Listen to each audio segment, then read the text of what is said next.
May I start? Yeah, sure. Sorry. Yeah, no, we were fiddling around with the technique. But now Thank you very much for giving me the opportunity to present our solution called DiamPark, intended to help Parkinson's disease patients and Parkinson's disease research. Who are we? Dr. Caroline Atlani, our medical director, is here.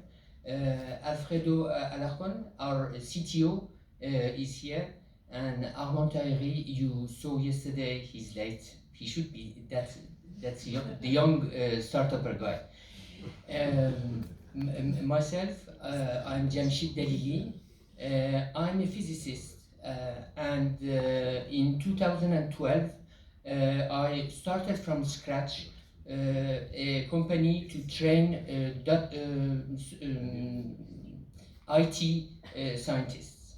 Then in 2018, when I was running a very successful startup and company, I was diagnosed myself with Parkinson's disease. So I sold my company and I started DiamPark to help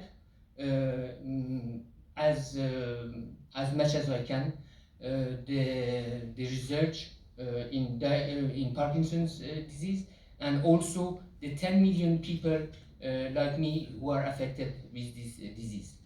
Our company is incubated here in ICM in IPETS, and I thank everyone from the establishment who have helped us so far.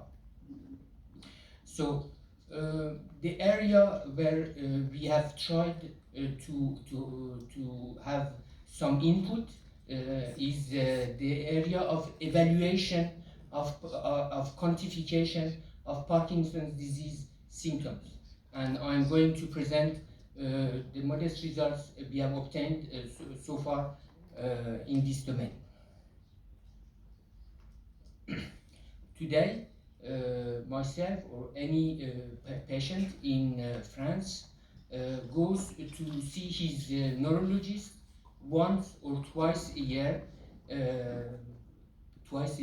if you are lucky, and in 15 or 20 minutes of consultation, we have to summarize what has happened to us, and also the physician has to build a diagnostic upon the data we give en vrac, in disorder, and we have tried to improve this part of the relationship in order to help both parties and to get better results.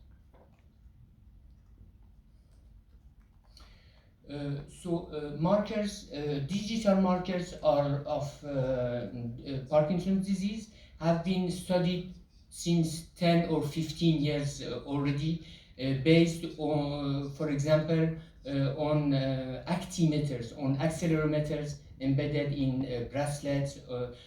What we have done more is that we have been very lucky with technology, because we are the latecomers, so we decided to use commercial grade watches. So you have here the Pixel watch, and here the Galaxy 5 watch.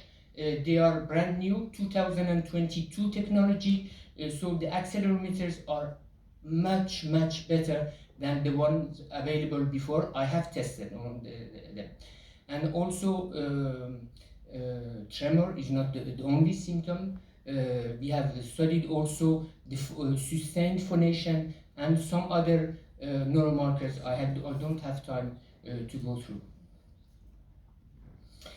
We have embedded these neuromarkers in an app which is freely available on iOS and on Android. This has been our choice, and we are medical device since last October, and the app has been already downloaded 800 by 800 users, and it is intended to help the patient by providing a smart pill box, by providing measurement of symptoms, that's leading to a medical report which can be shared by the patient with his neurologist, and by providing rehabilitation exercises. Right now, I can speak very correctly. I'm happy, but I go to the speech therapist twice a week, and between the two sessions with the speech therapist, I have rehabilitation exercises delivered by this device, so that I maintain by myself and I'm active in my speech therapy. The same for physiotherapy, and I'm a very lucky person, because many patients don't have access to speech therapists and physiotherapists and other helps. We have so this is an app which can be downloaded on a smartphone and also on the smartwatch. So let's see now what can be the use of these apps, going further than the simple relationship between neurologist and the patient. We are applying in 2023 to having a status of télésurveillance according to French law. So let me illustrate with some real life data how our tools can help for télésurveillance. The horizontal axis is time. It is 24 hours of the life of a patient. The vertical axis is the severity of symptoms. In this case, it is tremor. And if you are above the red line, you are in very bad shape. And if you are below the green line, you are okay. Right now, I guess I am between the green and the yellow. And this patient on the right, around 12 o'clock in the middle, he finished at the hospital in emergency care. So you see that in this case, it is in this dramatic case, our tools have correctly shown, not protected, but shown what has happened to the patient.